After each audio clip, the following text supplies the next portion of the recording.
Snatchers, of course, that was directed by Philip Kaufman, who was friends with Lucasfilm. He and George had co-created the Indiana Jones character for Raiders. And Phil was doing a remake of Invasion of the Body Snatchers, filming in San Francisco. And they wanted this special sounds for the pods. These are the alien creatures that start out as sort of a watermelon piece of vegetable, and they turn into duplicates of humans, okay? You know, what are our biggest fears? That you were just a watermelon. But in any case, they wanted some special sounds for the pods, and I was detailed that task. I wasn't doing all the editorial or the mix of the movie. That was in the hands of others. A fellow named Andy Riskus did a lot of the work on the movie too. But I was focused on the pods, and two things. The pods had a presence when they were just evolving and turning from a pod to human, and it needed some kind of evolution of sound. And at that time, Peggy and I were she was pregnant with our first child named Alice, and we went to the doctor and they did a sonogram where you listen to the heartbeat. At that time that was brand new, science fiction, and I recorded that weird swishing heartbeat of our child Alice, and she's okay today, she's married. But she was the sound of all the evolution of the pods, you know, like kind of thing. You know, always exploiting sound around us, so keep that recorder with you. But then it came to the screens, and I had, this sort of started a trend, I think, but I had tried different things. A human scream wasn't good enough, it wasn't weird enough.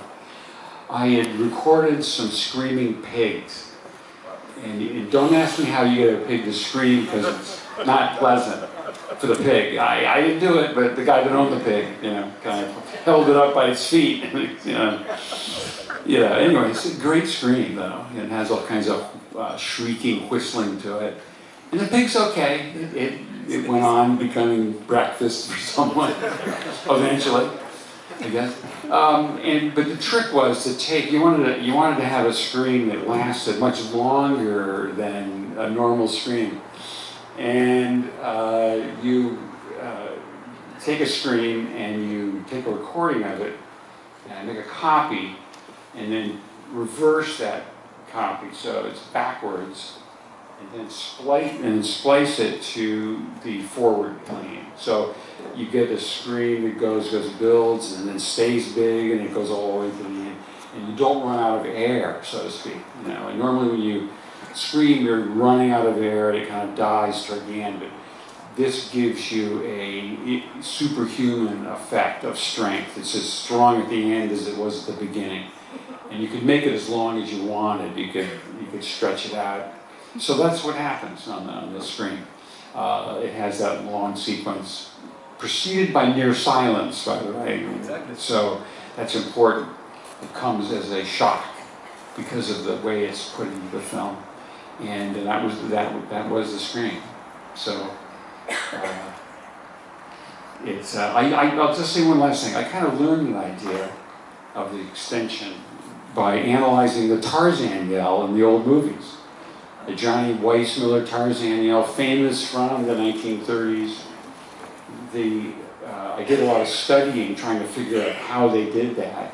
And I discovered that it was, once again, a sound forwards and the same sound backwards, connected, called a palindrome, if you make up a word for it.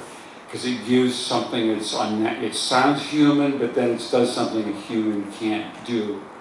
And it gives it a kind of a superpower and magnification. And so thank you to Tarzan and Alice, our baby, and you've got the screen. The pig, I don't know what his name was. I'll call him Alfonso. Yeah,